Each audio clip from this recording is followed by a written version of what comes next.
Necesitamos espacio, mamá. 3 palabras. 3 simples palabras que destrozaron mi mundo como cristal contra concreto. Hoy les voy a contar algo que nunca pensé que compartiría. Si también creen que todavía tenemos valor, incluso después de los 60, escriban 1 en los comentarios. Y por favor, denle like y suscríbanse. Vamos a demostrarles que somos fuertes juntos.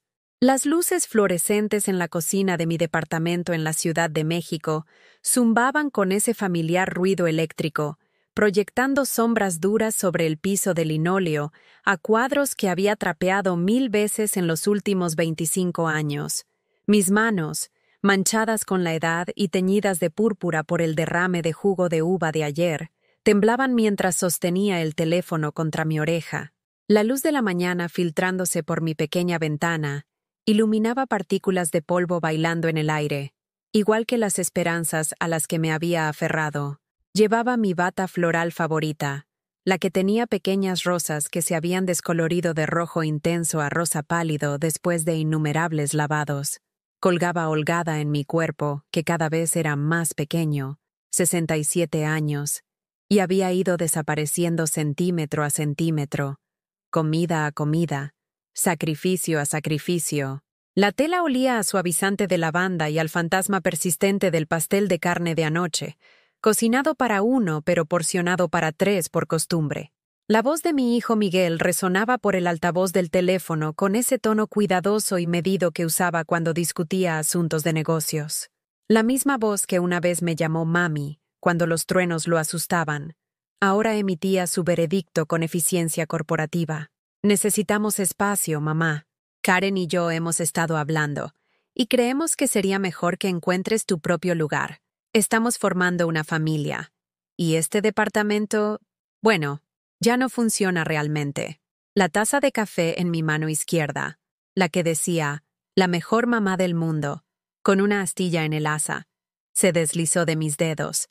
Se estrelló contra el linóleo, enviando café salpicando mis pantuflas y esquirlas de cerámica deslizándose bajo el refrigerador. Líquido marrón se extendió como lágrimas derramadas por el piso que había limpiado para él, en el hogar que había mantenido para él, usando las pantuflas que había comprado con el dinero del supermercado que había ahorrado para él. Pero Miguel, susurré, con la voz entrecortada como un anzuelo. Este es nuestro hogar. Tu padre y yo. Te trajimos aquí desde el hospital. Tus primeros pasos fueron justo ahí, junto al sofá. ¿Recuerdas cuando tenías 7 años y tenías neumonía? Dormí en el suelo junto a tu cama durante 2 semanas. El silencio se llenó de estática. En el fondo, pude escuchar la voz de Karen, aguda e impaciente. ¿Está llorando otra vez? Solo dile que la ayudaremos a empacar. Ayudarme a empacar. Como si 25 años de recuerdos pudieran caber en cajas, etiquetados y guardados como adornos de temporada. Había criado a Miguel en este departamento de una habitación en la colonia Roma, estirando cada peso hasta que gritaba. Después de que su padre muriera en aquel accidente de construcción cuando Miguel tenía 12 años, trabajé 3 empleos para mantenernos a flote, limpiando oficinas por la noche, surtiendo estantes al amanecer, cuidando a los nietos de la señora Peterson por las tardes. Mis manos habían estado crudas y sangrando por el jabón industrial, pero las había escondido en guantes para que Miguel no viera el costo de sus tachones de fútbol y los útiles escolares. El departamento guardaba fantasmas de cada fiesta de cumpleaños que había organizado con un presupuesto ajustado, cada mañana de Navidad que había hecho mágica con regalos comprados en julio y escondidos en mi armario. La pared junto a la mesa de la cocina todavía tenía marcas de lápiz que rastreaban la altura de Miguel. 1,50 m a los 10 años, 1,80 m a los 14, 1,85 m cuando se graduó de la preparatoria con honores que lo había ayudado a obtener a través de innumerables noches de supervisión de tareas y tutoría paciente. «Mamá, ¿estás escuchando?» La voz de Miguel tenía ese tono de irritación que había aprendido a reconocer con los años. El mismo tono que había usado cuando lo había avergonzado mostrando afecto frente a sus amigos de la preparatoria, cuando había hecho demasiadas preguntas sobre sus novias de la universidad, cuando había llorado en su boda porque estaba tan orgullosa y tan asustada de perderlo todo de una vez. Estoy escuchando, logré decir, aunque las palabras se sentían como papel de lija contra mi garganta. Te encontramos un buen lugar, un estudio cerca del metro. Es más pequeño, pero te será más fácil de administrar. Karen ya los llamó. Puedes mudarte el próximo fin de semana. El próximo fin de semana. 6 días para empacar una vida. 6 días para clasificar álbumes de fotos llenos de su infancia. Boletas de calificaciones que había guardado. Proyectos de arte que había enmarcado y colgado en paredes que pronto pertenecerían a otra persona. Pensé en la cuenta de ahorros que había construido durante décadas. 20 pesos a la vez cuando podía permitírmelo. 50 cuando tenía suerte con las horas extras. La cuenta que le había dado a Miguel hace 2 años, cuando Karen lo convenció de que yo era demasiado mayor para manejar las finanzas correctamente. Dinero que había destinado para mi propio futuro, para emergencias, para la seguridad que nunca había tenido, todo fluyendo hacia su enganche de una casa que nunca estaría invitada a ver. El departamento, Miguel, puse tu nombre en el contrato de arrendamiento porque dijiste que ayudaría con tu crédito, pero este sigue siendo mi hogar. En realidad, mamá, su voz adoptó ese tono paciente y condescendiente que los adultos usan con los niños confundidos. Dado que mi nombre es el principal en el contrato de arrendamiento, y soy yo quien ha estado haciendo los pagos, la mentira me golpeó como un puñetazo físico. Había hecho cada pago de alquiler durante 25 años, escrito cada cheque de mi cuenta. Nunca fallé un solo mes, incluso cuando tuve que elegir entre comestibles y electricidad. Pero de alguna manera, en el laberinto de papeleo y confianza que le había otorgado, la verdad había sido reescrita. He estado pagando la renta, Miguel, cada mes, de mi propia cuenta, con dinero de la cuenta familiar. La voz de Karen interrumpió desde el fondo, lo suficientemente clara como para que se hubiera acercado al teléfono. Dinero que técnicamente pertenece a ambos, lo que significa que nos pertenece a nosotros como tu familia. Cuenta familiar. La cuenta de cheques que había abierto a nuestro nombre conjunto para que Miguel pudiera ayudarme con la banca. En aquel entonces, cuando pensé que tener a alguien con quien compartir responsabilidades era un regalo en lugar de una trampa. Me hundí en la silla de la cocina donde le había dado innumerables tazones de cereal, donde lo había ayudado con la tarea de álgebra, donde había escuchado sus angustias adolescentes y ofrecido consuelo con galletas caseras y sabiduría materna. El asiento de vinilo de la silla, parchado con cinta adhesiva en 2 lugares, exhaló un suave suspiro bajo mi peso. ¿Cuándo tengo que salir?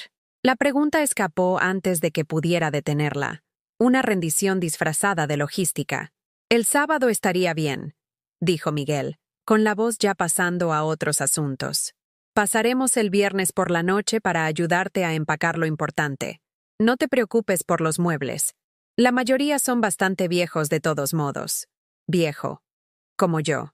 Como el sofá donde habíamos visto películas de Disney. Como la mesa del comedor donde habíamos cenado cumpleaños. Como la mujer que había sacrificado todo para darle la vida que ahora vivía. Después de que colgó, me senté en mi cocina, rodeada por los escombros de mi taza de café destrozada y 25 años de amor maternal ingenuo. El refrigerador zumbaba con su melodía familiar, el mismo sonido que me había arrullado durante innumerables noches de insomnio, cuando la preocupación por las cuentas o el futuro de Miguel me mantenía despierta. En la encimera, apoyada contra un bote de galletas de cerámica con forma de gallo, había una foto de la graduación universitaria de Miguel. Estábamos juntos con toga y birrete. Él insistió en que yo también usara uno, diciendo que me lo había ganado tanto como él a través de todos los sacrificios que había hecho por su educación. En la foto, su brazo alrededor de mis hombros, y ambos irradiábamos orgullo y amor y la creencia inquebrantable de que éramos un equipo, una familia, un vínculo irrompible forjado a través de las dificultades y la devoción. Esa noche, soñé con empacar cajas en un ciclo interminable. Cada artículo que envolvía en papel de periódico se disolvía en mis manos como humo, dejándome aferrada al aire vacío, y la creciente certeza de que todo lo que había pensado que era permanente era tan frágil como la neblina de la mañana. El viernes por la noche llegó como un cortejo fúnebre. Había pasado la semana en un aturdimiento, doblando mecánicamente la ropa y envolviendo los platos en papel de periódico. Cada artículo un pequeño entierro de memoria. Las cajas de cartón que había recolectado de detrás del supermercado Chedraui estaban medio empacadas alrededor de mi sala de estar, testimonio de una vida que se desmantelaba pieza por pieza. A las 6 en punto, escuché la llave de Miguel en la cerradura. El sonido hizo que mi estómago se encogiera. ¿Cuántas veces había esperado ese sonido con alegría? Corriendo a saludarlo con la cena calentándose en la estufa y las preguntas sobre su día listas en mis labios. Ahora se sentía como una invasión. Entró con Karen siguiéndolo. Ambos usando la ropa casual y costosa que hablaba de ingresos disponibles que yo nunca había conocido. El bolso de diseñador de Karen probablemente costaba más de lo que yo gastaba en comestibles en 3 meses. Sus dedos bien cuidados tamborileaban contra la funda de su teléfono, mientras inspeccionaba mi modesta casa con desdén apenas disimulado. «Ay, mamá», suspiró Miguel, como si mi propia existencia lo decepcionara. «Apenas has empacado nada. Te dijimos que estaríamos aquí esta noche». Señalé débilmente las cajas esparcidas por la habitación. He estado trabajando en ello toda la semana. Es que hay tanta historia aquí. Karen pisó sobre una caja etiquetada como «Tareas escolares de Miguel», sin siquiera mirar hacia abajo. Realmente necesitamos ser eficientes con esto. Los nuevos inquilinos quieren hacer una visita mañana por la mañana. Nuevos inquilinos. Ya me habían reemplazado. Vi a Miguel tomar una foto enmarcada de la repisa. Nosotros dos en el Parque México cuando tenía 8 años. Algodón de azúcar pegajoso en sus dedos. Mi brazo alrededor de sus pequeños hombros mientras posábamos frente a la rueda de la fortuna. La miró por un momento y contuve la respiración, esperando ver algún destello del niño que me había rogado que montara en cada juego 2 veces ese día. La colocó boca abajo en una caja sin decir una palabra. «Dime algo», dije, con la voz más temblorosa de lo que pretendía. «¿Recuerdas cuando tuviste apendicitis? Tenías 16. La mandíbula de Miguel se tensó. «Mamá, no tenemos tiempo para...». La cuenta del hospital fue de $8,000. El recuerdo brotó de mí como agua de una represa rota. El seguro cubrió la mitad. Pedí un préstamo con un prestamista y trabajé turnos dobles durante 6 meses para pagarlo. ¿Recuerdas lo que dijiste cuando te despertaste de la cirugía? Sus manos se detuvieron en la caja que estaba empacando. Karen miró entre nosotros con la aguda atención de alguien que percibe el drama. Dijiste, «Mamá, lamento haber costado tanto dinero, y te dije que valías cada centavo, que vendería todo lo que tenía para mantenerte a salvo». Mi voz se quebró en la última palabra. Lo decía en serio entonces.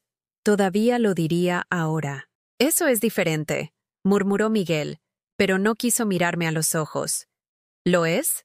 Cuando querías ir a la Universidad Iberoamericana en lugar de a un colegio comunitario. ¿Quién sacó la segunda hipoteca de este lugar? Cuando no pudiste encontrar trabajo después de graduarte y necesitaste vivir en casa durante 2 años. ¿Quién nunca te hizo sentir como una carga?» Karen dio un paso adelante, su voz cortando la tensión como una cuchilla. «Eso es lo que se supone que hacen los padres. No es como si guardaras recibos esperando un pago». La crueldad de eso me dejó sin aliento. Tenía razón. Nunca había esperado un pago. Esperaba amor, respeto, gratitud. Esperaba que el hombre adulto que había criado recordara a la mujer que había sacrificado todo por su futuro. Caminé a mi habitación y regresé con una caja de zapatos que había estado escondiendo debajo de mi cama. Dentro había cheques cancelados, recibos, facturas médicas, 25 años de registros financieros que había guardado porque mi madre me había enseñado a guardar los papeles importantes. «La colegiatura de la Ibero», dije, sacando una pila de documentos. 43,000 pesos durante 4 años. El seguro del coche cuando eras adolescente después de que destrozaste el Honda. ¿Te acuerdas? Le dije a la policía que fue mi culpa para que tus tarifas no subieran. Los costos de la boda. Pagué las flores, el fotógrafo y la mitad del catering porque dijiste que los padres de Karen no podían permitirse su parte. Cada pedazo de papel se sentía como evidencia en un juicio donde yo era tanto fiscal como víctima. El depósito de seguridad de tu primer departamento. Continué, mi voz ganando fuerza de la creciente pila de pruebas.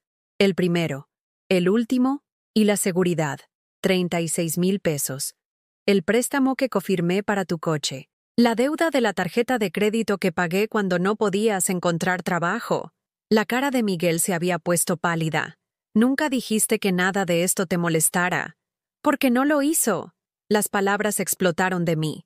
Estaba feliz de ayudar. Estaba orgullosa de poder darte cosas que yo nunca tuve. Pero pensé que significaba algo para ti. Pensé que yo significaba algo para ti. Karen se rió. Un sonido como hielo crujiendo. No puedes comprar amor, Eleanor, y no puedes obligar a la gente a la gratitud. Comprar amor. Como si cada sacrificio que había hecho hubiera sido una transacción en lugar de una expresión del amor más profundo que una madre puede sentir. Pensé en las promociones que había rechazado porque requerían trabajar los fines de semana, y Miguel tenía partidos de ligas menores. Las citas a las que había renunciado porque un adolescente necesitaba a su madre en casa. Los sueños que había pospuesto, la universidad, los viajes, una carrera que pagara más que salarios de supervivencia. Todo a un lado para que él pudiera tener todas las oportunidades que yo nunca había tenido. Nunca te pedí que hicieras nada de eso, dijo Miguel en voz baja, aún sin mirarme. Nunca te pedí que sacrificaras tu vida por la mía. Las palabras golpearon más fuerte que un golpe físico, porque tenía razón. Nunca había pedido. Había dado libremente, alegremente, sin reservas ni expectativas de retorno. Y de alguna manera, en su mente, eso hizo que mis sacrificios fueran insignificantes en lugar de preciosos. Recordé el turno de noche que había trabajado en la cafetería del hospital, volviendo a casa al amanecer para encontrar a Miguel de 12 años, dormido en la mesa de la cocina, su tarea de matemáticas a medio terminar. Le había hecho el desayuno, le había ayudado a completar su tarea y lo había enviado a la escuela con un almuerzo que le preparaba mientras dormía. Luego me derrumbaba en la cama durante 3 horas antes de que comenzara mi trabajo de la tarde. La Navidad que trabajé tiempo extra durante 2 meses para comprarle la patineta que quería, envolviéndola en papel de periódico porque no podía pagar papel de regalo. Su rostro se iluminó la mañana de Navidad como el sol rompiendo las nubes, y me abrazó tan fuerte que pensé que se me romperían las costillas. «Eres la mejor mamá del mundo», me susurró al oído. ¿Dónde estaba ese chico ahora? ¿Cuándo la gratitud se había convertido en resentimiento? ¿Cuándo mi amor se había convertido en una carga en lugar de un regalo? «El estudio que te encontramos», dijo Karen, consultando su teléfono. «Es realmente muy agradable. Pisos de madera, cocina renovada. Será mucho más fácil de mantener. Más fácil de mantener. Código para más pequeño, más barato, más apropiado para alguien que había sobrevivido a su utilidad. ¿Cuánto es la renta?», pregunté, aunque temía la respuesta. 12,000 pesos al mes, dijo Miguel. «Pero no te preocupes, incluye los servicios». 12,000 pesos. Más de la mitad de mi cheque del Seguro Social. Tendría que buscar trabajo, pero ¿quién querría contratar a una mujer de 67 años, con manos artríticas y un vacío de 25 años en su currículum? «No puedo pagar eso», susurré. «Ya lo resolverás», dijo Karen con una encogida de hombros. «Tal vez puedas conseguir un compañero de piso, o existen programas para personas mayores que necesitan asistencia financiera». Programas. Caridad. La mujer que nunca había pedido ayuda, que había trabajado 3 empleos para evitar recibir limosnas, reducida a rogarle a extraños para sobrevivir. Mientras seguían empacando mi vida en cajas, noté lo que eligieron conservar y lo que desecharon. La ropa de bebé de Miguel, cuidadosamente conservada en baúles de cedro, desechada, el edredón que había cosido a mano durante mi embarazo, cada puntada una oración por su salud y felicidad, considerado demasiado anticuado. Los álbumes de fotos que narraban cada hito de su infancia, demasiado voluminosos para el nuevo departamento. Pero la joyero antigua que había pertenecido a mi madre, con un valor de quizás 200 pesos, Eso fue a parar al bolso de Karen, para guardarlo con seguridad. A las 10 en punto, habían reducido mis 25 años en este departamento a 6 cajas de cartón y 2 maletas. Todo lo demás fue desechado o reclamado para su nueva casa. Te recogeremos el sábado por la mañana, dijo Miguel, evitando mis ojos mientras se dirigía a la puerta. El camión de mudanzas estará aquí a las 9. Después de que se fueron, me senté sola en mi sala de estar desmantelada, rodeada por los escombros de una vida que se estaba borrando. Las paredes mostraban rectángulos pálidos donde habían colgado fotos, evidencia fantasmal de las fotos familiares que habían considerado indignas de conservación. En el silencio, podía escuchar la televisión de la señora Kowalski a través de las delgadas paredes, el mismo programa de concursos polaco que veía todos los viernes por la noche. Pronto, alguien más aprendería el ritmo de sus hábitos, escucharía a sus nietos visitándola los domingos, se convertiría en parte de la comunidad invisible del edificio, mientras yo comenzaba de nuevo en un lugar donde nadie conocía mi nombre. Saqué una foto que se les había escapado. Miguel a los 5 años, desdentado y sonriente, usando el disfraz de Superman que había cosido a mano porque los comprados en la tienda eran demasiado caros. En la foto, me estaba mirando con absoluta adoración, completa confianza, amor incondicional. ¿Fui utilizada? Susurré a la habitación vacía, mi voz resonando en las paredes que habían escuchado décadas de risas, discusiones, celebraciones y momentos tranquilos de satisfacción. El silencio que respondió se sintió como un veredicto. El estudio en el 1247 de la calle West Fullerton olía a limpiador de alfombras industrial y a sueños rotos. 400 pies cuadrados de paredes beige, una cocineta más pequeña que mi antiguo baño, y una cama abatible que crujía como una articulación artrítica cada vez que la bajaba. La única ventana daba a una pared de ladrillos tan cerca que podía tocarla con la punta de los dedos, bloqueando todo, menos una franja del cielo de la Ciudad de México. Mis 6 cajas estaban sin abrir en la esquina, monumentos a una vida que ya no encajaba en ninguna parte. La primera semana transcurrió en una niebla de noches sin dormir y lágrimas silenciosas. Me despertaba al amanecer por costumbre, olvidando durante esos preciosos pocos segundos que ya no tenía a nadie a quien cocinarle el desayuno, nadie cuyo día necesitaba organizar, ningún propósito más allá de mi propia existencia vacía. El martes cumplí 68 años. Me senté en el delgado colchón de la cama abatible, escuchando el radiador golpear y silbar, esperando una llamada telefónica que nunca llegó. A las 3 de la tarde, finalmente me derrumbé y llamé a Miguel. ¿Hola? Su voz estaba distraída, ocupada. Pude escuchar a Karen riendo de fondo, el sonido de su nueva vida en pleno apogeo. Hola, cariño. Soy mamá. Una pausa. Oh, hola, mamá. ¿Qué pasa? ¿Qué pasa? Como si fuera una conocida casual en lugar de la mujer que le había dado la vida. Bueno, me preguntaba si recordabas qué día es hoy. Otra pausa, más larga esta vez. Pude escucharlo pensando, tal vez revisando el calendario de su teléfono. ¿Martes? Dijo finalmente. La palabra me golpeó como un golpe físico. 68 años en esta tierra, y mi único hijo no podía recordar el día en que nací. Es mi cumpleaños, Miguel. El silencio se extendió entre nosotros como un abismo. En el fondo, la voz de Karen se hizo más aguda. ¿Es tu madre otra vez? Dile que estamos ocupados. Oh, Dios, mamá, lo siento. Feliz cumpleaños.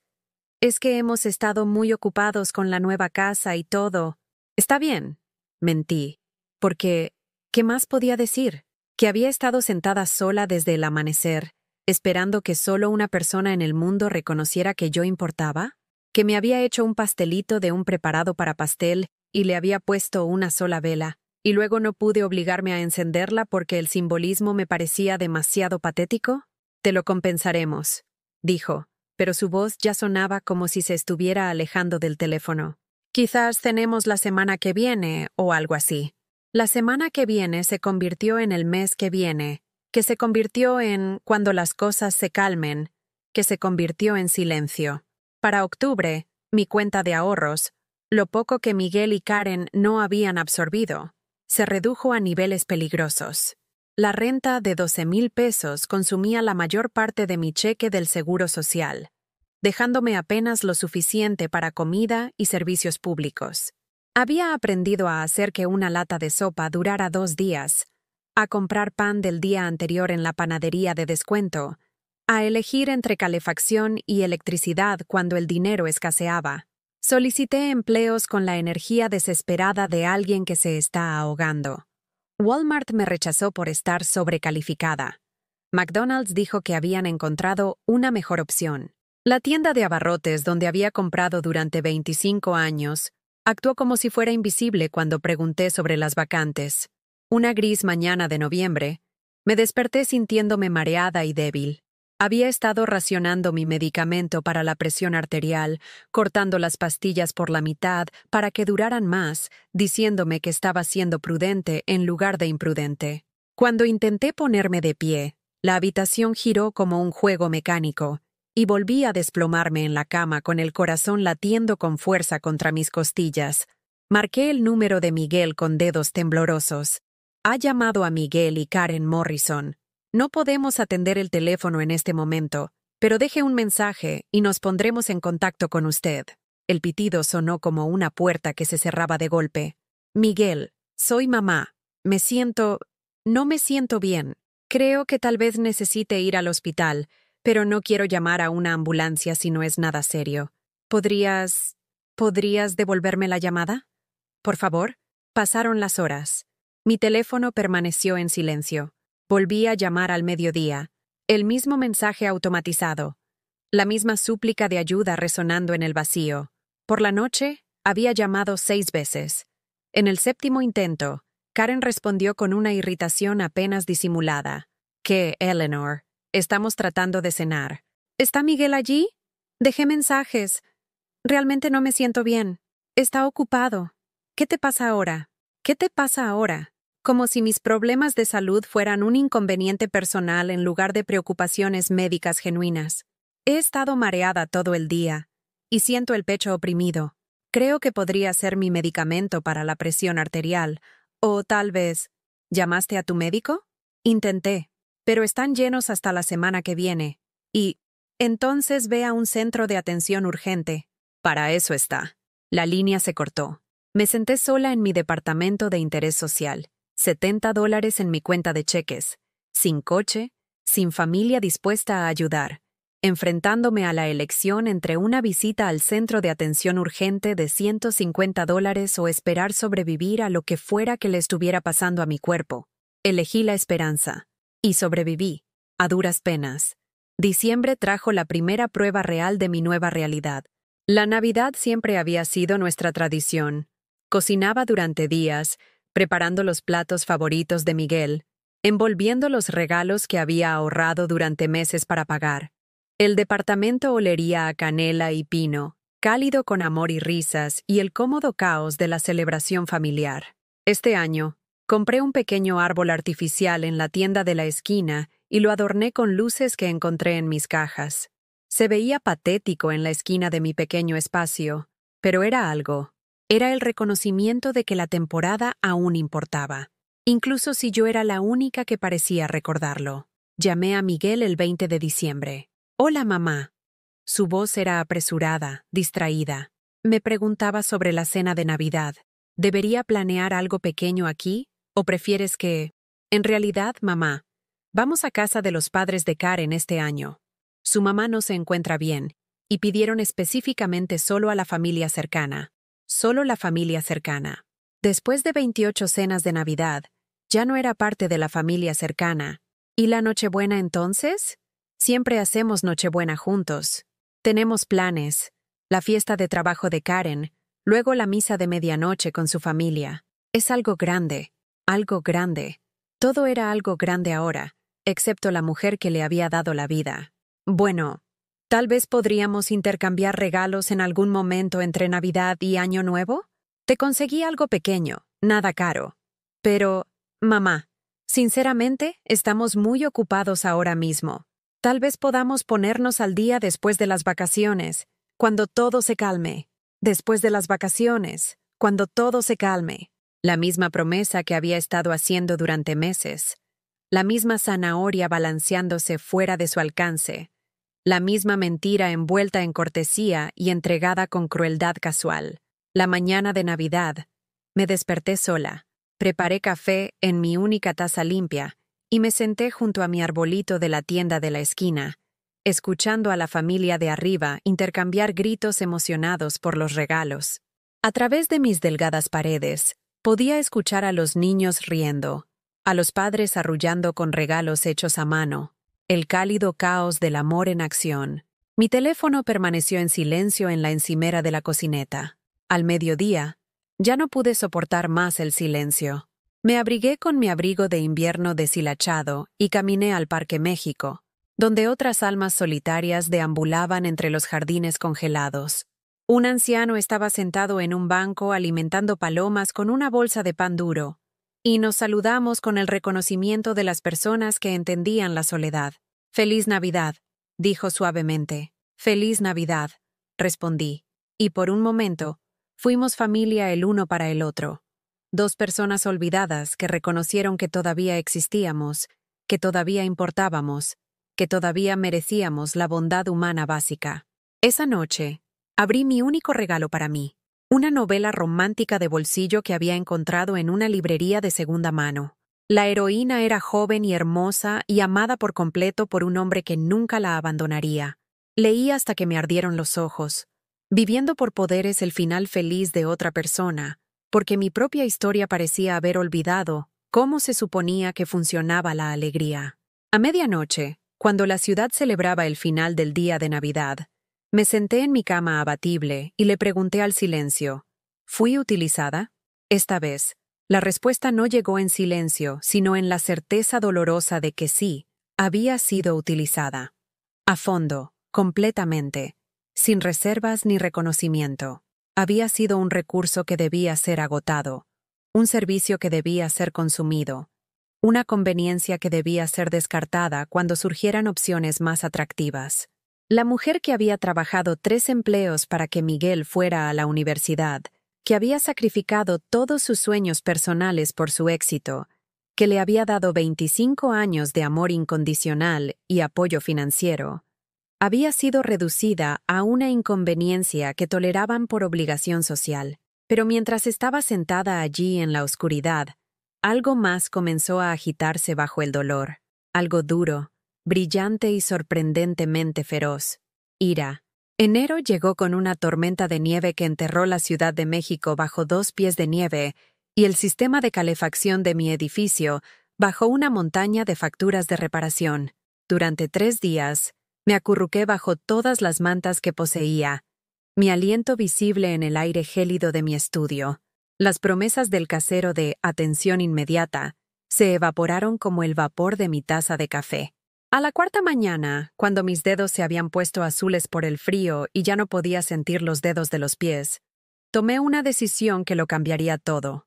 Tomé mi teléfono y marqué el número de Miguel, no para pedir ayuda, sino para exigirla. ¿Mamá? ¿Qué pasa? Su voz tenía ese borde familiar de impaciencia, como si mi propia existencia fuera un inconveniente. La calefacción ha estado apagada durante 3 días. Hay 13 grados en mi departamento. Necesito un lugar donde quedarme hasta que lo arreglen. El silencio se extendió por la línea como hielo que se forma en un estanque. Eso es realmente desafortunado. ¿Llamaste al casero? 6 veces. Dice que la empresa de reparación no puede venir hasta la semana que viene debido a la tormenta. Bueno, ¿y un hotel? Hay un Motel 6 en... ¿Con qué dinero, Miguel? Las palabras salieron más agudas de lo que pretendía, marcadas por meses de frustración acumulada. ¿Sabes de qué vivo? Otra pausa. Pude escuchar la voz de Karen de fondo, aunque no pude entender las palabras. Su tono era inequívocamente molesto. Espera, mamá. El teléfono se amortiguó, pero capté fragmentos de su conversación a través de su palma. No puedes simplemente aparecer aquí, cuando sea, solo por unos días, sentando un precedente. Nuestro espacio. Esas palabras otra vez, empuñadas como un arma para mantenerme a distancia. Miguel volvió al teléfono. con la voz artificialmente brillante con una alegría forzada. Mamá, hablé con Karen, y creemos que sería mejor si te ayudáramos a encontrar una solución temporal que no complique las cosas aquí.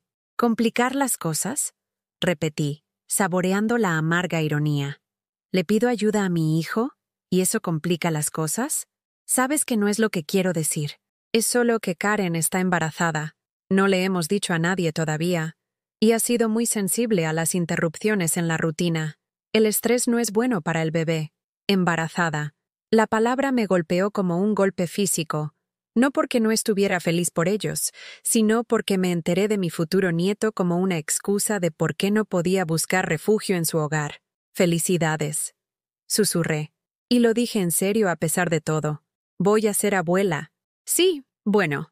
Por eso necesitamos ser cuidadosos con el entorno de Karen en este momento. Estoy seguro de que lo entiendes. Entendí perfectamente. Entendí que mi futuro nieto crecería sin conocer a la mujer que había criado a su padre. Entendí que mi embarazo con Miguel, trabajando hasta el día que me puse de parto, durmiendo en un colchón en el suelo porque no podíamos permitirnos un marco de cama, había sido un sufrimiento irrelevante en comparación con la necesidad de Karen de un ambiente sin perturbaciones. ¿Qué sugieres exactamente?, pregunté. Bueno, hay un centro de acogida en la Iglesia Católica de Santa María. Está abierto durante emergencias de frío. Podrías quedarte allí hasta que te arreglen la calefacción. Un centro de acogida. Un albergue para personas sin hogar. Estaba sugiriendo que su madre pasara las noches entre extraños, durmiendo en una cama plegable en el sótano de una iglesia, porque ayudarla él mismo sería demasiado complicado. Miguel, te crié mejor que esto. No me hagas sentir culpable, mamá. Estoy tratando de ayudar. ¿Lo estás? Porque desde donde estoy sentada, literalmente tiritando en un departamento helado, siento que estás tratando de deshacerte de un problema. Fue entonces cuando Karen tomó el teléfono. Eleanor, déjame ser muy clara. Su voz tenía la nítida autoridad de alguien acostumbrado a salirse con la suya. Miguel ha hecho suficiente por ti a lo largo de los años. Ahora estamos formando nuestra propia familia. Y no podemos ser responsables de resolver todas las crisis de tu vida. ¿Todas las crisis?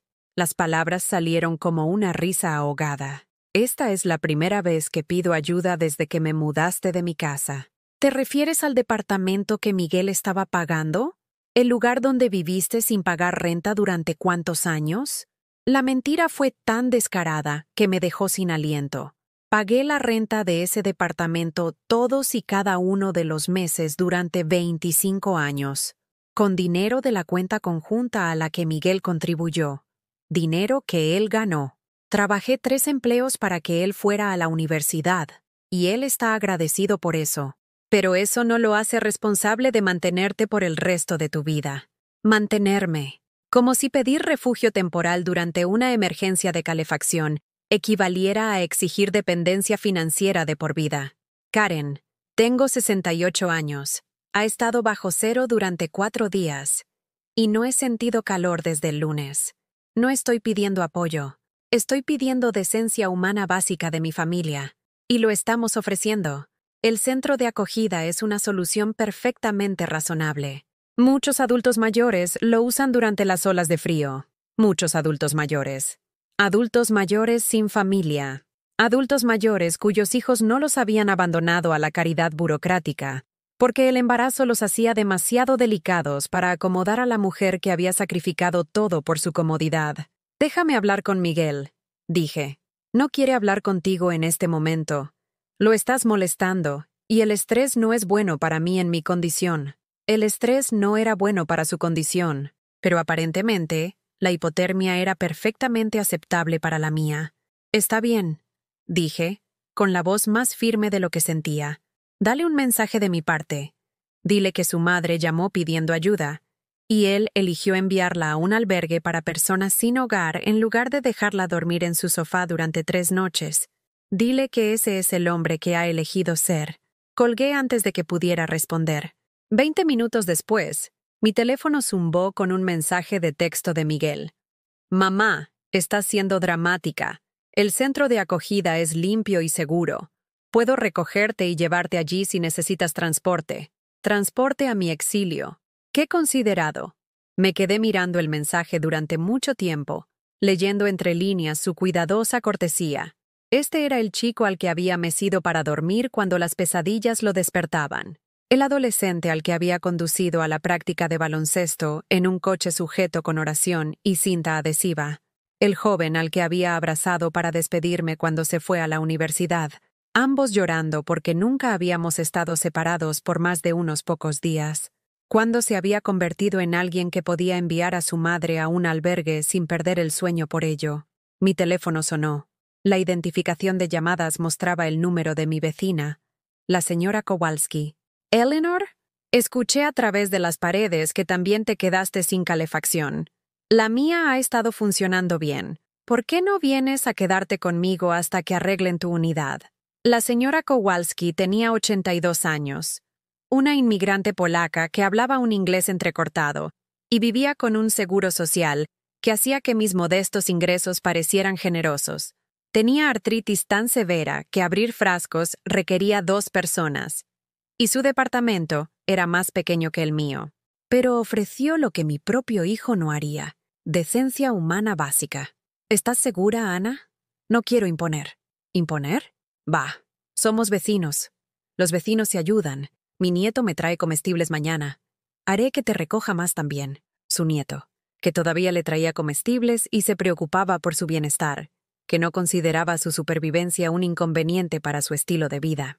Esa noche, mientras me acomodaba en la modesta pero cálida sala de estar de la señora Kowalski, me sirvió té en delicadas tazas de porcelana que habían sobrevivido a su viaje desde Polonia hace 60 años. «Tu hijo», dijo cuidadosamente, «ya no visita mucho». No era una pregunta. «No», admití. «Ahora está ocupado con su propia vida». La señora Kowalski asintió tristemente.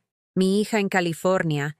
Ella llama todos los domingos, a la misma hora, todas las semanas. 23 años lleva llamando todos los domingos». Tomó un sorbo de té pensativamente. «Algunos hijos recuerdan. Algunos olvidan. No hay mucho que podamos hacer con los hijos que olvidan, excepto amarlos de todos modos y cuidarnos a nosotros mismos. Cuidarnos a nosotros mismos». La noción radical de que mi bienestar era mi responsabilidad, no algo que se negociaba a través de la culpa y la manipulación con personas que ya habían decidido que yo era prescindible.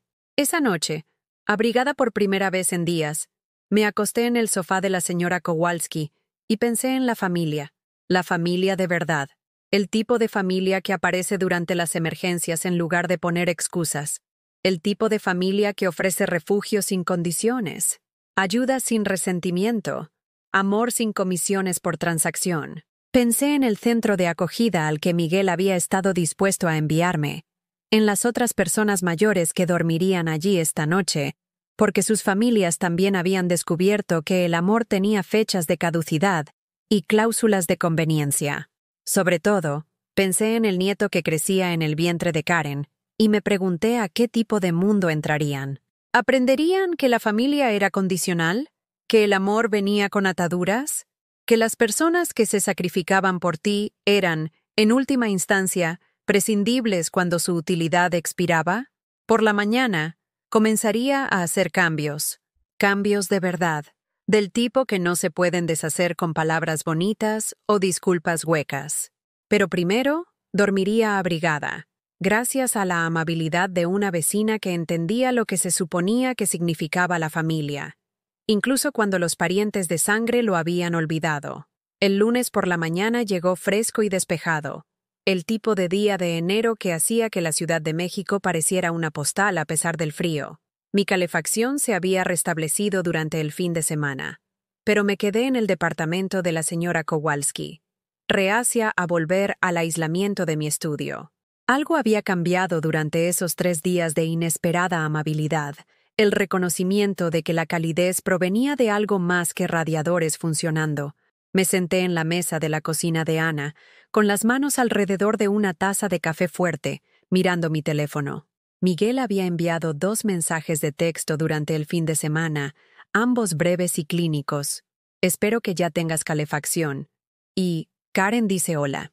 Ninguna disculpa por ofrecerme llevar a un albergue para personas sin hogar. Ningún reconocimiento de que su respuesta a mi emergencia había sido despiadada. Solo indiferencia casual envuelta en palabras educadas. Parece mujer con plan, observó la señora Kowalski, sentándose en la silla frente a mí con su propia taza humeante. Sus ojos oscuros, agudos a pesar de sus 82 años, estudiaron mi rostro con la intuición de alguien que había sobrevivido a suficientes crueldades de la vida para reconocer la determinación cuando la veía. Creo que sí, dije lentamente, sorprendida por la verdad. Creo que finalmente he terminado de que me traten como un inconveniente. Ella asintió con aprobación. Bien, inconveniente es lo que haces papel de baño cuando se acaba, no lo que haces con la gente que te quiere.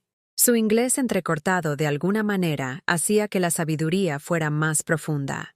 Saqué un pequeño cuaderno que había encontrado en mis cajas, uno que había usado hace años para registrar los gastos del hogar cuando cada peso importaba. Ahora lo usaría para algo más importante, planificar mi liberación. El primer punto de mi lista fue brutalmente simple: detener el dinero. Durante 18 meses, había estado transfiriendo automáticamente 300 pesos mensuales de mi escaso seguro social a la cuenta conjunta que Miguel administraba.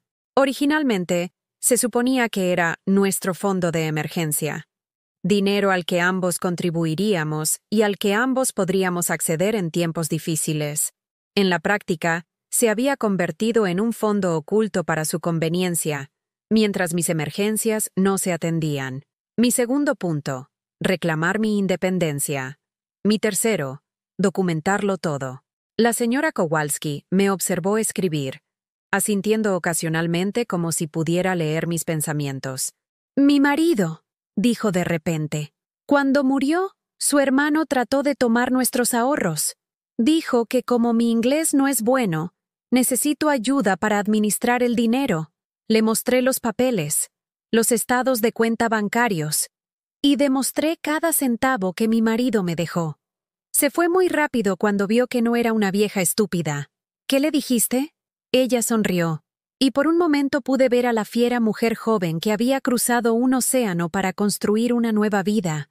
Le dije, en Polonia tenemos un dicho: cuando alguien te muestra quién es, créelo a la primera.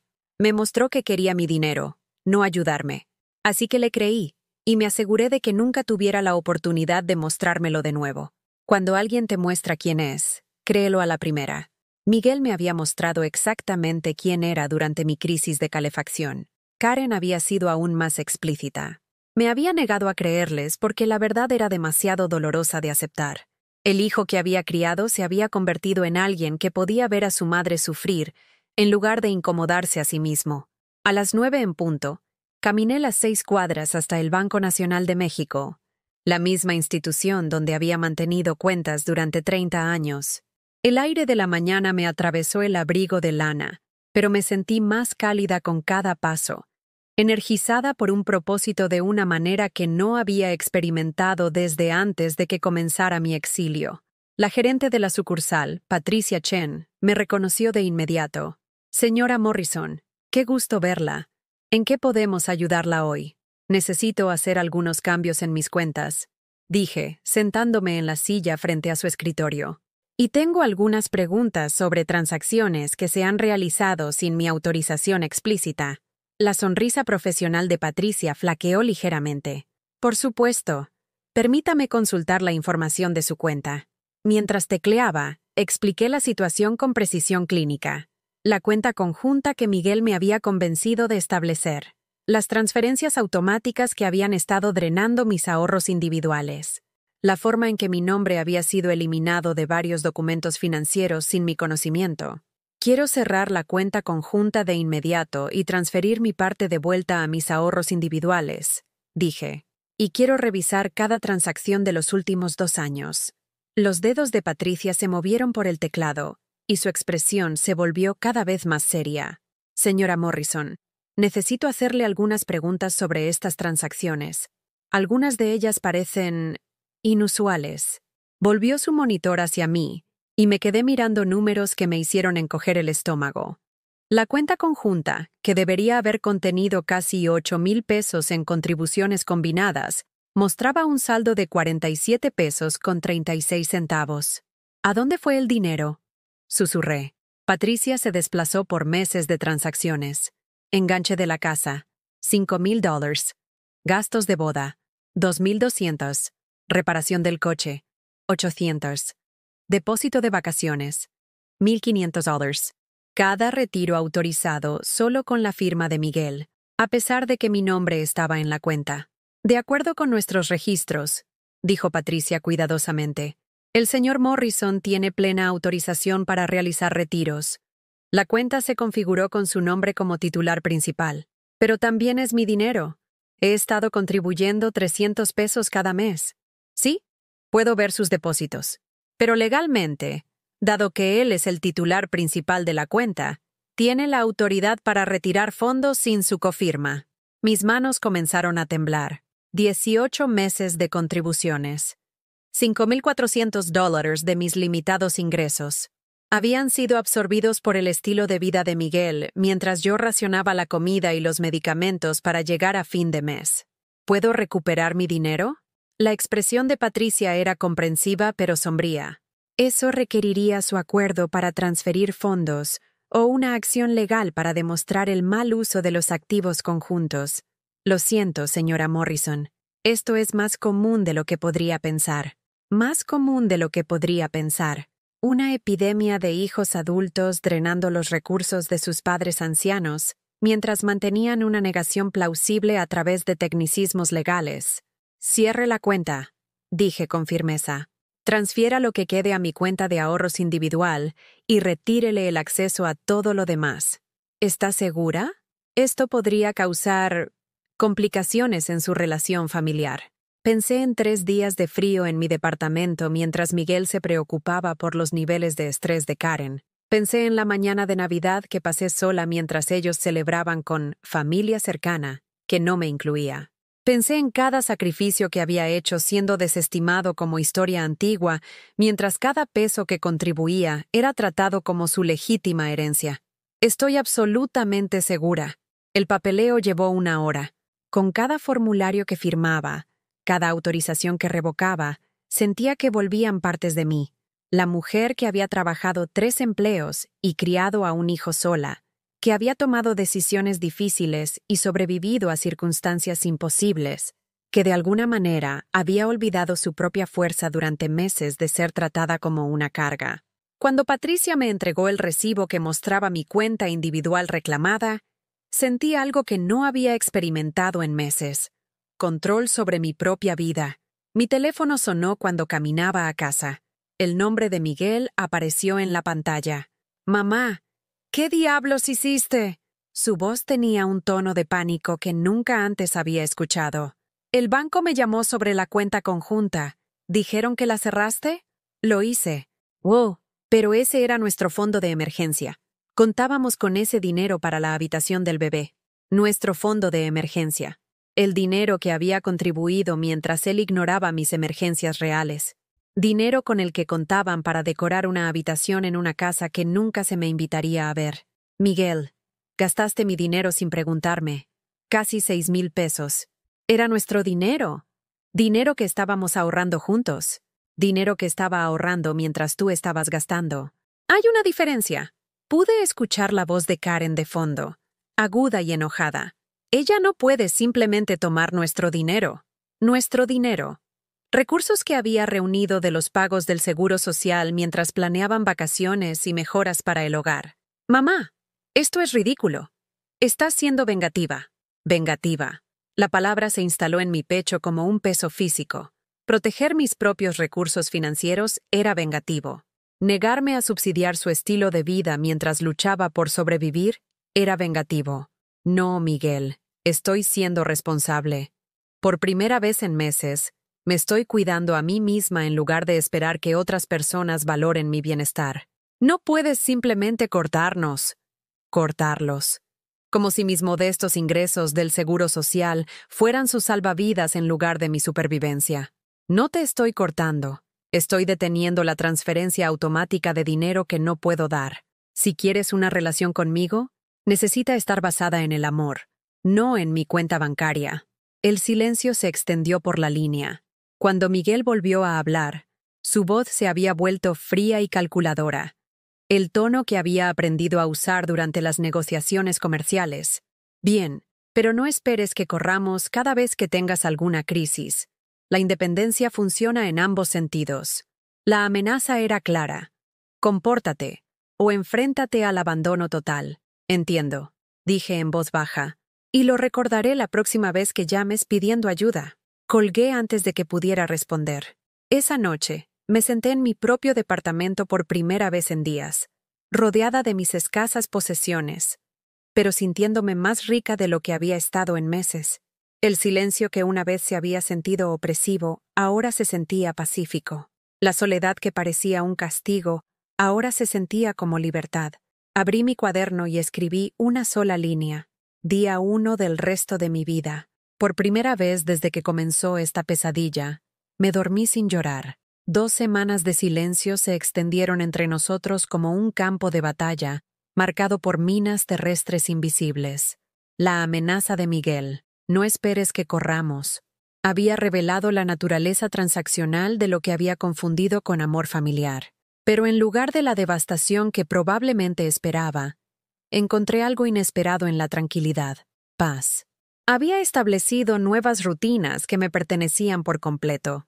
Café matutino con la señora Kowalski, donde discutíamos todo, desde los remedios populares polacos hasta la política de la Ciudad de México. Paseos por la tarde por el Parque México, donde alimentaba a las palomas y observaba a los padres jóvenes empujar a sus hijos en los columpios, recordando cuando Miguel era lo suficientemente pequeño como para caber en mi regazo en esos mismos paseos por el parque infantil. Llamadas telefónicas por la noche con Margarita Sullivan, una viuda que conocí en la tienda de abarrotes que entendía la peculiar soledad de ser desechada por hijos que habías criado con amor infinito. Por primera vez en mi vida adulta, mi horario giraba en torno a mis propias necesidades en lugar de las expectativas de otra persona. Pero Miguel aún no había terminado conmigo. El viernes por la noche llegó un golpe inesperado en mi puerta. A través del mirador, vi 3 figuras de pie en el pasillo: Miguel, Karen y una mujer que no reconocí y que sostenía un maletín. El embarazo de Karen comenzaba a notarse, un pequeño bulto redondeado que debería haberme llenado de alegría, pero que en cambio me recordaba que mi nieto crecería pensando que su abuela era una mujer egoísta que había abandonado a la familia. Abrí la puerta, pero no los invité a entrar. Hola, Miguel. Parecía incómodo, evitando mis ojos mientras Karen se adelantaba con la confianza agresiva de alguien acostumbrado a salirse con la suya. Necesitamos hablar, anunció Karen, como si mi departamento fuera una sala de juntas que había reservado para una reunión de negocios. ¿De qué? De tu comportamiento, del daño que le estás haciendo a esta familia. Señaló a la extraña a su lado. Ella es Janet Wilson. Es una trabajadora social especializada en mediación familiar. Una trabajadora social. Habían traído refuerzos profesionales para lidiar con su inconveniente problema de madre. No sabía que necesitábamos mediación, dije, pero me hice a un lado para dejarlos entrar. Curiosidad, tal vez. O tal vez quería ver exactamente hasta dónde estaban dispuestos a llegar. Mi pequeño departamento se sintió aún más pequeño con 4 personas apiñadas en el espacio entre mi cama abatible y la cocineta. Janet Wilson se acomodó en mi única silla con autoridad practicada mientras Miguel y Karen se paraban cerca de la puerta como si necesitaran escapar rápidamente. «Señora Morrison», comenzó Janet, consultando notas en su carpeta. Su hijo y su nuera han expresado preocupación por algunos cambios recientes en su comportamiento. Están preocupados por su salud mental y su capacidad para tomar decisiones financieras sensatas. Mi salud mental, porque negarse a subsidiar su estilo de vida era claramente evidencia de declive cognitivo. ¿Qué comportamientos específicos les preocupan?, pregunté. Janet hojeó sus papeles. Cambios repentinos en los arreglos bancarios. Aislamiento social. Rechazo de los sistemas de apoyo familiar. Estos pueden ser signos de depresión o demencia temprana en personas mayores. Aislamiento social. Rechazo de los sistemas de apoyo familiar. Habían logrado replantear mi liberación como patología, mi autopreservación como enfermedad mental. Ya veo. ¿Y qué sistemas de apoyo he rechazado? Karen intervino antes de que Janet pudiera responder. Nos ofrecimos a ayudarte con tu transición de vivienda. Te encontramos este departamento. Hemos intentado mantener el contacto, pero te has mostrado reacia a nuestros esfuerzos. Reacia a sus esfuerzos. El lenguaje orwelliano que habían construido para describirme abandonada en un departamento helado mientras se preocupaban por el estrés del embarazo. Karen, sugeriste que fuera a un albergue para personas sin hogar cuando se me fue la calefacción. Ese es el sistema de apoyo que rechacé. Esa fue una solución temporal de emergencia, dijo Miguel a la defensiva. Estábamos tratando de pensar de forma práctica. ¿Práctico para quién? No para la mujer de 68 años que estuvo sentada en un departamento a 13 grados durante 3 días. Janet intervino con el profesionalismo tranquilo de alguien que había mediado en innumerables disputas familiares. Señora Morrison, entiendo que ha experimentado algunas transiciones difíciles recientemente. Pérdida de su vivienda a largo plazo, limitaciones financieras, problemas de salud. Estos factores de estrés pueden afectar nuestro juicio y hacernos sentir a la defensiva cuando los miembros de la familia intentan ayudar. Problemas de salud. No había mencionado ningún problema de salud. ¿A qué problemas de salud se refiere? Otra mirada a sus notas. Su hijo mencionó episodios de mareos, posible incumplimiento de la medicación, llamadas telefónicas preocupantes solicitando asistencia de emergencia. Episodios de mareos por racionar medicamentos para la presión arterial que no podía pagar. Incumplimiento de la medicación porque estaba eligiendo entre pastillas y comida. Llamadas telefónicas preocupantes donde había suplicado ayuda durante una emergencia médica y me dijeron que me encargara yo misma.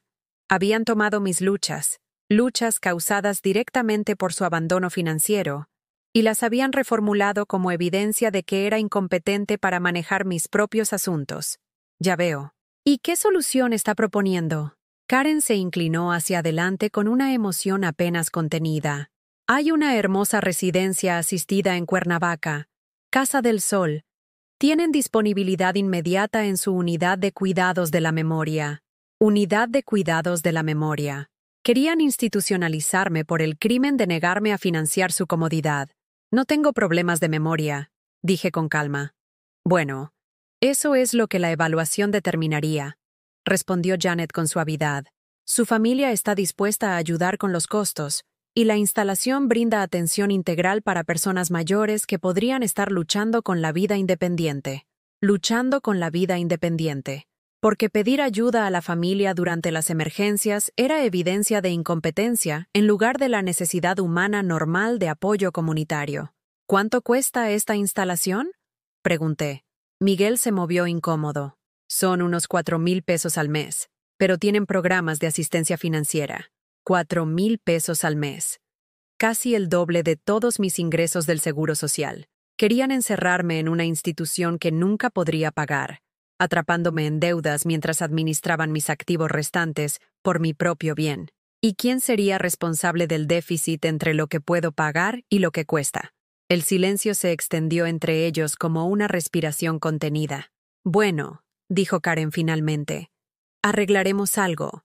Tal vez algunos de tus ahorros restantes y contribuciones familiares y... ¿Los ahorros que ya gastaron sin mi permiso? Janet consultó sus notas de nuevo. Según su familia, esos fueron gastos compartidos legítimos de cuentas conjuntas. Gastos compartidos legítimos. Sus depósitos de vacaciones y enganches para la casa, financiados por mis contribuciones al Seguro Social mientras yo vivía en la pobreza. Me puse de pie, sintiéndome más tranquila de lo que había estado en meses. Necesito que todos ustedes se vayan ahora. Mamá, por favor, comenzó Miguel. No. La palabra salió con una fuerza sorprendente. Trajiste a una trabajadora social a mi casa para declararme mentalmente incompetente porque dejé de darles dinero que no podía permitirme perder. Quieres institucionalizarme por negarme a subsidiar su estilo de vida. Has redefinido mis instintos de supervivencia como enfermedad mental. Estamos tratando de ayudarte, protestó Karen. Están tratando de controlarme. Hay una diferencia. Caminé hacia mi puerta y la abrí, sintiéndome más fuerte con cada paso. Janet, agradezco su tiempo, pero no necesito mediación familiar. Necesito miembros de la familia que me traten con dignidad humana básica. Como eso parece no estar disponible, me ocuparé de mis propios asuntos. Señora Morrison, dijo Janet, levantándose a regañadientes. Si cambia de opinión, no lo haré. No, Miguel se quedó en la puerta, su rostro alternando entre emociones que no podía descifrar del todo. Por un momento, se parecía al niño que había llorado cuando lo dejé en su primer día de kinder. Mamá, no entiendo por qué eres tan terca con esto. Estamos tratando de cuidarte. No, Miguel. Están tratando de cuidarse a sí mismos. Me quieren encerrada en algún lugar donde no pueda avergonzarlos con mis necesidades, ni complicar sus vidas con mis emergencias. Me quieren agradecida por el privilegio de ser descartada. Su rostro se endureció. Bien, pero no vengas llorando a nosotros cuando no puedas arreglártelas por tu cuenta. Después de que se fueron, me senté en mi pequeño departamento y sentí que algo se instalaba en mi pecho como un pájaro que finalmente encuentra su percha. Me habían mostrado exactamente quiénes eran, y finalmente había elegido creerles. Saqué mi cuaderno y escribí: el día que dejé de suplicar amor a personas que nunca iban a darlo. Luego tomé mi teléfono y llamé a la señora Kowalski. «Ana, soy Eleanor. ¿Te gustaría cenar juntos esta noche? Me apetece celebrar». La primavera llegó a la Ciudad de México como una promesa susurrada, trayendo el aroma de la posibilidad en brisas cálidas que despertaron algo latente en mi alma. Habían pasado 3 meses desde la confrontación con Miguel y Karen, 3 meses de silencio que gradualmente se había transformado de castigo en regalo. Me paré frente al espejo de mi baño un martes por la mañana de abril, estudiando el rostro de una mujer que apenas comenzaba a reconocer. Las líneas de preocupación alrededor de mis ojos se habían suavizado. Mis hombros ya no llevaban la joroba perpetua de alguien que se preparaba para el próximo golpe emocional. Por primera vez en años, me veía tranquila. «Buenos días, Eleanor», le dije a mi reflejo, un ritual que había comenzado hace semanas. ¿Qué aventura traerá hoy? La pregunta habría parecido absurda durante los oscuros meses de invierno, cuando la supervivencia consumía cada pensamiento, y la energía se sentía como un recurso finito, que no podía permitirme desperdiciar. Pero algo profundo había cambiado en el espacio entre su rechazo y mi aceptación de él. Había descubierto que la vida que pensaba que estaba perdiendo en realidad había sido una prisión que había construido a mi alrededor. La transformación comenzó con pequeñas cosas. Me había comprado flores en el mercado de la esquina. Solo 3 tulipanes amarillos que costaban 2 pesos, y las coloqué en un tarro de cristal en el alféizar de mi ventana. Un gesto tan simple, pero representaba algo revolucionario. Gastar dinero en belleza en lugar de en necesidad. Elegir la alegría sobre la supervivencia. Decorar para una audiencia de 1. Margarita Sullivan, mi nueva amiga de la tienda de abarrotes, me había invitado a unirme a su club de lectura. 8 mujeres que se reunían todos los jueves en la Biblioteca Vasconcelos para discutir novelas, y la vida con la franca honestidad que surge cuando dejas de preocuparte por los juicios de los demás. Me recibieron con la calidez de personas que entendían que la amistad se podía encontrar a cualquier edad, que la comunidad no requería lazos de sangre ni historia, solo la voluntad de mostrarse auténticamente. Eleanor lee de manera diferente al resto de nosotras, dijo Dolores Chen, una maestra jubilada con cabello plateado y ojos sabios. Ella encuentra esperanza en historias donde el resto de nosotras vemos tragedia. Quizás porque sé cómo se siente la historia desde adentro. Había respondido, pensando en todas las veces que me había identificado con heroínas que parecían derrotadas hasta que descubrían su propia fuerza. Pero el cambio más sorprendente fue profesional. Rosa Martínez, la bibliotecaria que facilitaba nuestro club de lectura, había mencionado que la biblioteca necesitaba voluntarios para su programa de servicios para personas mayores, ayudar a los usuarios mayores con la tecnología, leer a quienes tenían problemas de visión, organizar actividades sociales para personas que se habían aislado en sus años dorados. «Entiendes lo que están pasando», había dicho Rosa. «Has estado ahí tú misma. Esa es exactamente la perspectiva que necesitamos. Había comenzado a ser voluntaria 2 mañanas a la semana, y esas horas se habían convertido en lo más destacado de mi existencia. Enseñar a don Harold Peterson, de 75 años, cómo hacer videollamadas con su nieto en Seattle. Leer novelas románticas en voz alta a doña Martha Williams, cuya degeneración macular le había robado la capacidad de perderse en los finales felices de otras personas. Organizar tardes de juegos donde viudas y viudos se reunían para jugar canasta y compartir historias sobre cónyuges que los habían amado por completo. Estas personas entendían la particular crueldad de ser descartado por tus propios hijos, pero también entendían algo más, que la vida continuaba más allá del abandono, que la alegría se podía cultivar incluso después de una pérdida devastadora. En esta particular mañana de martes, tenía una cita que se sintió como cruzar un umbral hacia una versión completamente nueva de mí misma. El edificio de Northwestern Mutual, en el centro, albergaba la oficina de Patricia Vance, la asesora financiera que Rosa había recomendado. Había pasado semanas recopilando documentación, preparándome para una conversación que nunca había imaginado tener, planificar un futuro que me perteneciera por completo. «Señora Morrison», dijo Patricia señalando una silla cómoda en su luminosa oficina, «cuénteme sobre sus metas». Metas. La palabra se sentía ajena pero emocionante. Durante décadas, mis metas habían sido extensiones de los sueños de otras personas. Lograr que Miguel terminara la universidad, apoyar sus primeros pasos en su carrera, contribuir a su seguridad mientras descuidaba la mía. Quiero vivir cómodamente con lo que tengo, dije. Quiero viajar, aunque solo sean viajes pequeños. Quiero ser generosa con las personas que han sido amables conmigo. Y quiero asegurarme de que, si muero mañana, mis activos vayan a organizaciones que realmente ayuden a la gente, en lugar de a familiares que me ven como un cajero automático. Patricia sonrió. La expresión de alguien que había ayudado a muchas mujeres a recuperar su independencia financiera, después de años de subordinar sus necesidades a las de los demás.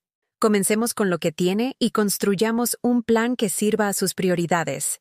Lo que tenía, resultó, era más de lo que había imaginado. El seguro social que continuaría mientras viviera. La pequeña cuenta de ahorros que estaba creciendo de nuevo ahora que no estaba perdiendo dinero en el estilo de vida de Miguel. El dinero del acuerdo del accidente de construcción de mi difunto esposo. Fondos que nunca había tocado porque los había estado ahorrando para verdaderas emergencias, que de alguna manera nunca calificaban. Está en mejor forma de lo que cree, dijo Patricia, extendiendo impresiones en su escritorio. Con algunos ajustes estratégicos, podría permitirse un departamento más agradable, viajes ocasionales y aún tener un colchón para emergencias reales. Emergencias reales. No crisis inventadas diseñadas para drenar mis recursos.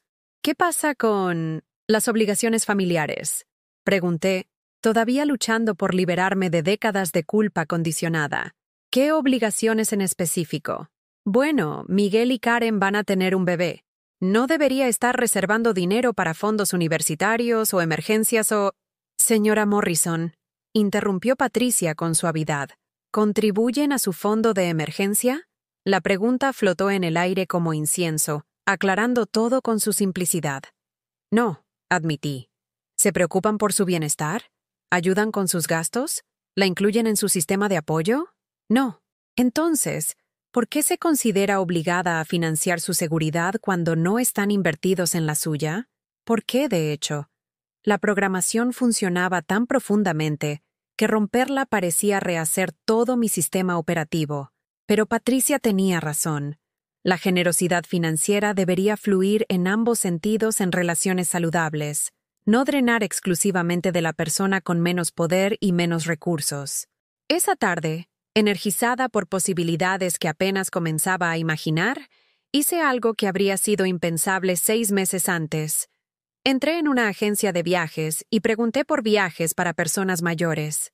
¿A dónde le gustaría ir?, preguntó Jennifer, una mujer joven con un entusiasmo que me recordaba a mí misma a esa edad, antes de que aprendiera a reducir mis sueños para que encajaran en las expectativas de otras personas. A algún lugar cálido, dije. A algún lugar donde pueda sentarme junto al océano y recordar lo que se siente al tener opciones. Extendió folletos por el mostrador como cartas en una baraja de tarot, cada uno prometiendo aventuras que me había convencido de que estaban fuera de mi alcance o fuera de mi merecimiento. Este es popular entre los viajeros solitarios por primera vez, dijo, señalando un viaje de 7 días a la costa de Baja California. Grupo pequeño, muchas actividades opcionales, hermosos paisajes. Y está diseñado para personas que desean experimentar la independencia de forma segura. Independencia de forma segura. La frase se sintió como un idioma extranjero que apenas estaba aprendiendo a hablar. Me inscribí en el acto, usando dinero de mi cuenta de ahorros recuperada, dinero que había sido destinado a los sueños de otras personas, pero que ahora financiaría mi propia pequeña rebelión contra la vida que me habían dicho que aceptara. Caminando a casa por el Parque México, sentí algo que no había experimentado desde la infancia: anticipación. No ansiedad por las necesidades o los problemas de otras personas, sino verdadera emoción por mis propias posibilidades futuras. Mi teléfono sonó cuando llegué a mi edificio. El identificador de llamadas mostraba el nombre de Miguel, y por primera vez en meses, verlo no provocó pánico ni culpa, ni desesperada esperanza de reconciliación. Lo dejé sonar hasta el correo de voz. 1 hora después, escuché su mensaje. Mamá, Karen entró en trabajo de parto prematuro. Estamos en el Hospital General. Creí que deberías saberlo. Mi nieto estaba naciendo, y me enteré a través de un mensaje de voz entregado como una ocurrencia tardía. Me senté con esa información durante mucho tiempo, esperando que llegara la devastación. En cambio, sentí algo inesperado. Claridad. Esto era lo que eran. Esto era lo que siempre habían sido. Y este fue el momento en que finalmente, por completo, dejé de esperar que se convirtieran en la familia que había imaginado que podríamos ser. En su lugar, llamé a la señora Kowalski. «Ana, acaba de nacer mi nieto. ¿Te gustaría ayudarme a celebrar preparando la cena juntos? Tengo noticias maravillosas sobre un viaje que haré a Baja California». Mopar, por primera vez en mi vida adulta, estaba eligiendo compartir mi alegría con personas que realmente la celebrarían, en lugar de encontrar formas de disminuirla por su propia conveniencia. Mientras cocinábamos juntas en su pequeña cocina, me di cuenta de que así es como se suponía que se sentía la familia. Elegida, recíproca, nutritiva, no obligatoria, transaccional ni agotadora. El fénix no lamenta las cenizas de las que resurge. Extiende sus alas y descubre cuán alto siempre estuvo destinado a volar. 6 meses después, estaba parada en el balcón de mi nuevo departamento de un dormitorio en Polanco, viendo la puesta de sol sobre el lago de Chapala como oro líquido vertido sobre el horizonte. El aire de octubre traía la promesa crujiente del invierno, pero en lugar de temor, sentí anticipación por las acogedoras tardes que se avecinaban, tardes que me pertenecían por completo. El departamento era pequeño pero luminoso, con pisos de madera que captaban la luz de la tarde y ventanas que enmarcaban el lago como pinturas vivientes que cambiaban con cada hora. Lo había amueblado lentamente, deliberadamente, eligiendo piezas que reflejaran mi gusto en lugar de compromisos prácticos impuestos por las necesidades de otras personas. Una silla de lectura tapizada en terciopelo azul oscuro. Una mesa de comedor lo suficientemente grande solo para cenas íntimas con amigos. Estanterías repletas de novelas que había descubierto a través del club de lectura, cada una pequeña rebelión contra los años en que estaba demasiado cansada para leer por placer. Mi viaje a Baja California había sido todo lo que Jennifer, la agente de viajes, había prometido y más. 7 días de ver las olas rompiendo contra las costas rocosas, de comer mariscos que no tenía que cocinar yo misma, de conversaciones con extraños que se convirtieron en amigos temporales durante comidas compartidas y paseos al atardecer. Les había enviado postales a la señora Kowalski y a Margarita y a las damas del club de lectura, personas que celebraron mis aventuras en lugar de cuestionar mi derecho a tenerlas. Miguel había llamado 2 veces mientras yo estaba fuera. Ambas llamadas fueron al correo de voz. Ambos mensajes fueron breves, incómodos y cuidadosamente desprovistos de emoción real. Espero que estés teniendo un buen viaje, y llama cuando regreses. como si fuéramos conocidos distantes intercambiando cortesías en lugar de madre e hijo que navegan por las consecuencias de su calculada crueldad. No había devuelto la llamada. La culpa que esperaba sentir nunca se materializó. En cambio, descubrí algo revolucionario. No los extrañaba. Extrañaba a las personas que pensaba que eran, a la familia que había imaginado que podríamos ser, pero no extrañaba la realidad de nuestra relación, la ansiedad constante, la explotación financiera, la manipulación emocional disfrazada de cuidado. Mi teléfono vibró con un mensaje de texto de Dolores Chen. Reunión de emergencia del club de lectura esta noche. Rosa encontró la novela romántica histórica más escandalosa, y debemos discutirla de inmediato. ¡Trae vino! Sonreí, ya buscando mi chaqueta. Así eran mis noches ahora. Reuniones espontáneas con mujeres que valoraban mi presencia, que se reían de mis chistes, que recordaban detalles sobre mi vida porque realmente se preocupaban por mi bienestar en lugar de mi utilidad. La biblioteca después del horario de atención se había convertido en nuestro club no oficial. Rosa nos dejaba entrar por la entrada del personal para nuestras reuniones de emergencia, que generalmente duraban hasta mucho después de la hora oficial de cierre. 8 mujeres de entre 62 y 79 años, compartiendo vino de tazas de café y diseccionando novelas románticas con la intensidad académica que una vez habíamos reservado para la crianza de los hijos y el mantenimiento del matrimonio. «Eleanor», exclamó Martha Williams cuando entré, con los ojos brillantes a pesar de la degeneración macular que la había obligado a la jubilación anticipada. «Cuéntales sobre el caballero que conociste en el paseo por la playa en Monterrey». El caballero, David Fletcher, un profesor de historia jubilado de Michigan, que había entablado una conversación sobre el libro que estaba leyendo en un banco con vista al Pacífico. Habíamos hablado durante 2 horas sobre literatura, viajes y la peculiar libertad que conlleva llegar a una edad en la que finalmente dejas de preocuparte por las expectativas de los demás. «Nos estamos escribiendo», dije, sintiendo que el calor subía por mis mejillas como una adolescente admitiendo su primer flechazo. «Cartas. Cartas reales, escritas a mano». «¡Cartas!», Dolores aplaudió. «¡Qué gloriosamente anticuado! ¿Sobre qué escribe?» «Libros que cree que disfrutaría. Lugares a los que ha viajado. Preguntas sobre mi vida que sugieren que realmente escucha mis respuestas. Preguntas sobre mi vida». Un concepto tan simple, pero me había llevado 68 años experimentar una conversación regular con alguien que realmente sentía curiosidad por mis pensamientos, sueños y experiencias diarias, en lugar de verme como un recurso que debía ser administrado o problemas que debían ser resueltos. «¿Vas a verlo de nuevo?», preguntó Sofía Kim, la optimista romántica de nuestro grupo, que todavía creía en el amor a cualquier edad. Me invitó a visitar Ann Arbor para el Día de Acción de Gracias. «Los colores del otoño», dice, «son espectaculares». «¿Vas a ir?», preguntó Rosa. «Lo estoy pensando». En realidad, ya había reservado el billete de tren, pero admitir eso parecía tentar al destino, como si reconocer mi felicidad demasiado abiertamente pudiera hacer que se evaporara como la niebla matutina. Más tarde esa noche, me senté en mi silla de lectura con una taza de té de manzanilla y la última carta de David, con su cuidadosa caligrafía, llenando 3 páginas con observaciones sobre el otoño en Michigan y preguntas amables sobre mi trabajo de voluntariado en la biblioteca. Escribía como alguien que tenía tiempo para los matices, paciencia para la conversación, respeto por la revelación gradual del mundo interior de otra persona, tan diferente de la comunicación apresurada y transaccional a la que me había acostumbrado con Miguel. Conversaciones que parecían informes de eficiencia en lugar de expresiones de amor. Un suave golpe en mi puerta interrumpió mi lectura.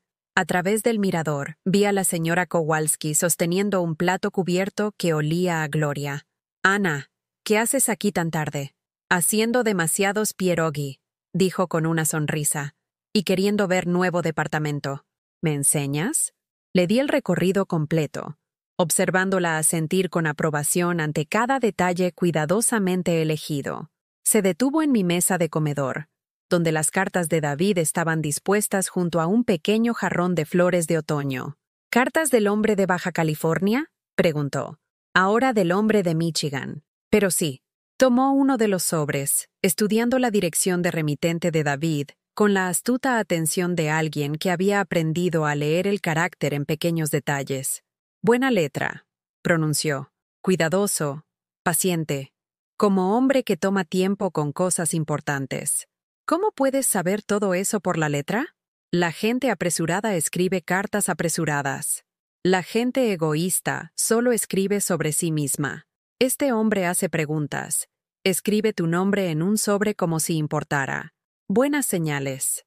Nos sentamos juntas, comiendo pierogis y bebiendo té mientras Ana me contaba sobre las cartas de cortejo de su difunto esposo, escritas durante la Segunda Guerra Mundial, cuando la comunicación era preciosa y cada palabra tenía peso porque podía ser la última.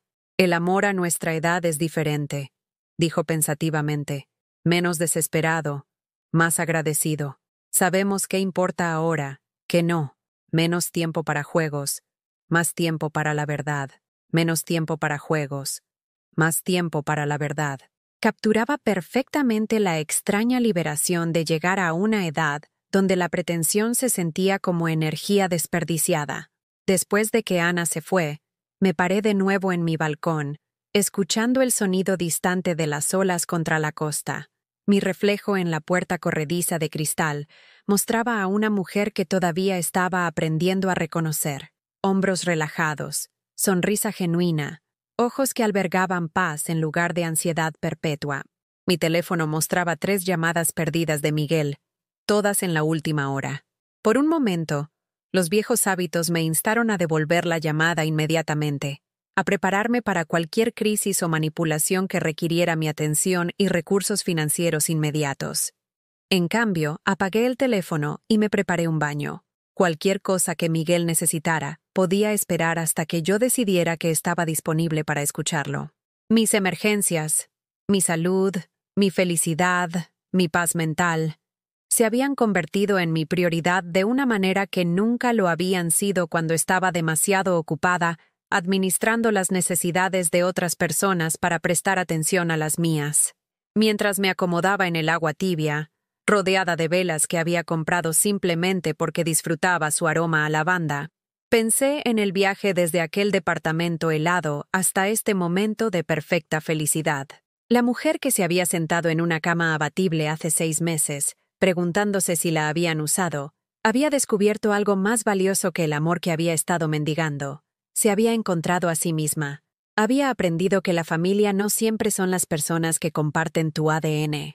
A veces es la señora Kowalski compartiendo pierogis y sabiduría.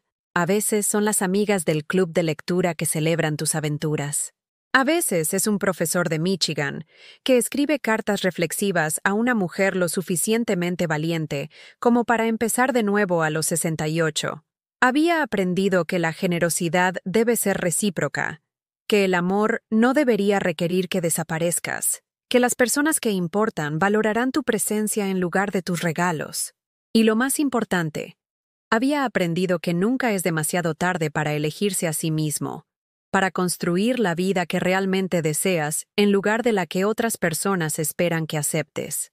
Más tarde, mientras me dejaba llevar por el sueño en mi propia cama, en mi propio espacio, rodeada de mis propias elecciones, susurré una pregunta a la oscuridad. ¿Me usaron? Esta vez, la respuesta no llegó como dolor, sino como poder.